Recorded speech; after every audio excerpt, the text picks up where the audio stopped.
Welcome to Beyond the Veil, the channel that unveils the mysteries hidden between myth, history, and legend.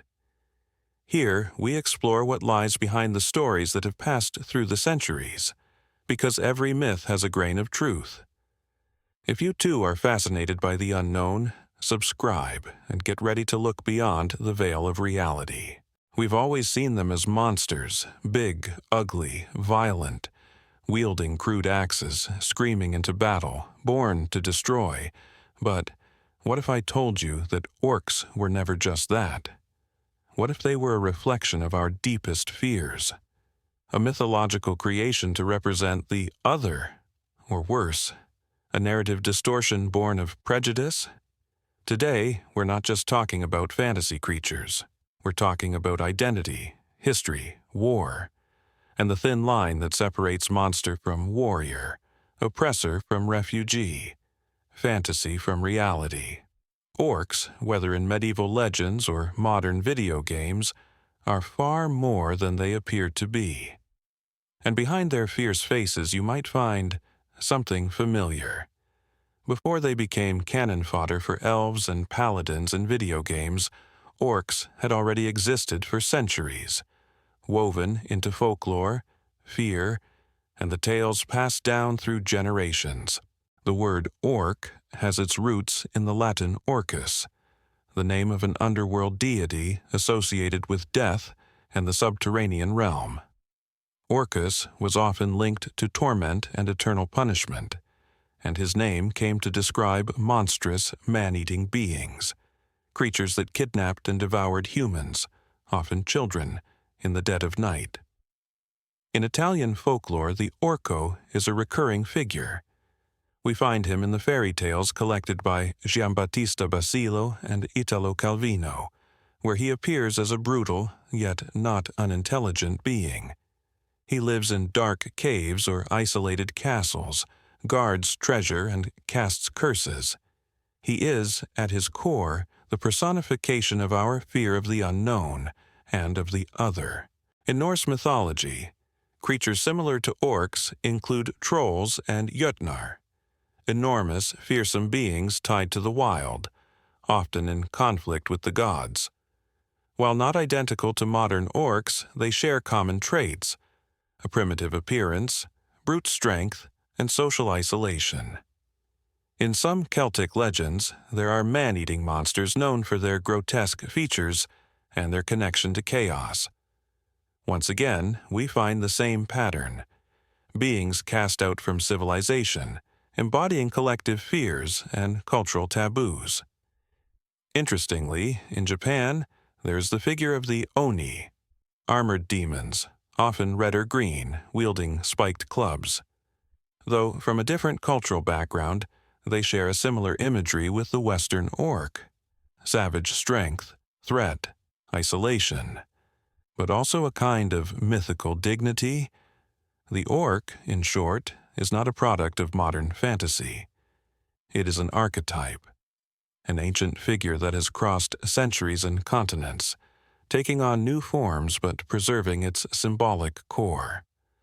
The monster that reminds us of what we refuse to see within ourselves. The orcs, as we know them today, green, muscular, violent, did not exist before the 20th century. It was one writer who changed them forever: J.R.R. Tolkien. In his epic universe, Tolkien imagined orcs as corrupted beings, born from a dark manipulation of elves by Morgoth, the Dark Lord. They are brutal, evil by nature, obedient to darkness. But here's the catch: Tolkien himself never described them in a uniform way. Some speak with sarcasm, complain, express fear, and harbor rivalries. Yes, they're ugly, but not stupid. They're soldiers, cannon fodder, tools, and perhaps even victims. With the rise of Dungeons and Dragons, orcs officially entered the pantheon of fantasy creatures. Here, they were codified: Strength 16, low intelligence, evil alignment. In the early editions of the game, they were simple enemies. But over time, subraces emerged, civilizations, tribes, An Orcish culture began to take shape. In video games like Warcraft, the true revolution happens. Orcs are no longer just enemies. They have a story, a past, a spirituality. They are a people who have known slavery, war, corruption, and redemption. Thrall, the most famous orc leader in the saga, is a wise shaman, a just warrior. Through him, the orc ceases to be merely a monster and becomes a hero. Even in film and television, the image begins to shift. In Peter Jackson's The Lord of the Rings, orcs are disturbing, visually stunning, and yet mechanical, without will. Over time, other directors and writers have sought to give them depth. In Bright, for example, an orc is the protagonist, outcast, hated, but loyal and brave. Today, the orc is no longer just an enemy. It is a question. What happens when a race is portrayed as evil for centuries, simply for being different? And what if the real monstrosity lies in the prejudice of the storyteller? Behind sharp tusks and blood-stained axes, orcs have a culture. And to truly understand them, we must learn to see them not just as monsters, but as a society.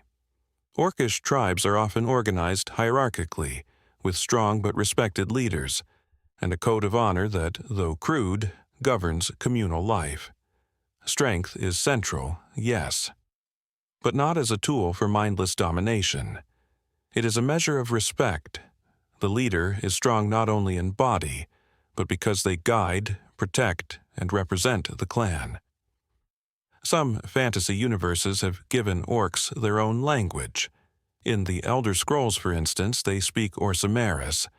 In Warhammer, they use a rough but effective dialect. This isn't just a detail, it's recognition of self-awareness, oral history, ritual. Many orc societies live in close contact with nature, but in a harsh, not romanticized way. They cut, hunt, dominate their environment, yet respect it as a force. Orc shamans and druids are important figures, intermediaries between the clan and the spirits of the earth, the ancestors or battles long past. Their religion is often polytheistic and animistic. They believe in war spirits, gods of destruction, but also in entities of renewal, like the earth and the sacred fire. In Warcraft, for example, Orcish shamanism is rooted in the elements: earth, fire, water, air, and spirit. They have stories, myths, war songs. An orc doesn't fight only out of instinct. He fights because he remembers past battles, because he honors the dead, because he defends his blood. We often portray them as primitive beings, incapable of emotion. But that's a convenient projection. Because if we acknowledge that orcs have a culture, a language, a faith, then we must also admit that they are a people. And that raises the question, who decided they always had to be the villains? For centuries, orcs have been the symbol of absolute evil, ugly, beastly, savage, enemies to be killed without remorse. But have we ever asked ourselves why? Today, many scholars speak of fantasy racism. A strong term, yes, but one that forces us to question something fundamental. Who decides what is monstrous? Who tells the stories? And from whose point of view? In many fictional worlds, orcs are evil by nature. Not by choice, not by culture, but by genetics. They were born to be evil. This idea, seemingly harmless in a game or a novel, has deep implications. It legitimizes total war, automatic discrimination, and the moral erasure of those who are other. Think about it. How many times, in a video game or a movie, do you kill dozens of orcs without question? No one asks if those orcs had families, homes, hopes. They don't matter. They're the evil. Some modern authors have begun to overturn this narrative. In novels like Orcs by Stan Nichols, The Grey Bastards, or The Chronicles of the Black Company, orcs are no longer the enemies. They're the protagonists, victims, outcasts, weary warriors, or simply different. In some stories, the orc becomes the migrant, the poor, the colonized people. They represent the other, seen through eyes clouded by fear and ignorance. And so we begin to ask, maybe the orc isn't evil. Maybe he's just been told by those who fear him, not all orcs are the same. And in recent years, more and more authors, directors, and game designers have begun to play with the myth of the orc. They've distorted it, humanized it, parodied it. And the result? A wide range of interpretations that proves just how alive and flexible this figure truly is. In Shadow of Mordor and Shadow of War, set in Tolkien's universe, orcs have personalities, rivalries, and unique voices. They're brutal, yes, but also funny, clever, charismatic. Some become allies, others sworn enemies. They're no longer pawns. They're characters. In Bright, a Netflix film, the orc Jacoby is a police officer, marginalized and discriminated against, yet brave, loyal, and complex. A clear social metaphor. The orc becomes a mirror of reality, an outsider trying to find his place in a world that hates him for what he is.